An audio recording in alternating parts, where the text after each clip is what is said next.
Are a lot of differences between how Colin Powell and Hillary Clinton used their personal email. For one, Powell never used his own private email server. That's what the Washington Post pointed out was the biggest difference. And at the time he became Secretary of State, the State Department did not have comparable unclassified systems. He used personal emails for only unclassified information. He used an office desktop for all classified communication.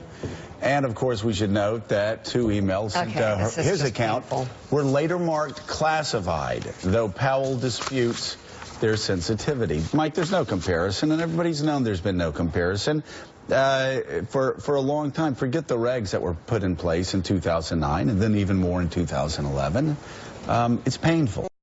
They just need to stop this. The biggest distinction, the only distinction, the most important distinction is that General Powell, Secretary Powell, never had his own personal server. Right, exactly. That's the biggest difference. I mean, if you would send Colin Powell an email on his personal email account when he was Secretary of State, you'd get a personal email back, having nothing to do with classification, nothing. But there was no personal email server. And General Powell, Secretary of State Powell, has now been twice burned publicly, once by Dick Cheney and David Addington, the Vice President Cheney's office on classified information before he spoke to the UN. That's one time. And now this, over a number of years. And no wonder he's angry. And you look at these different places where he used different types of emails, it shows that he cared what he was emailing on what, you know, and this was actually an issue back then that was considered to be very important as to who you're emailing from where.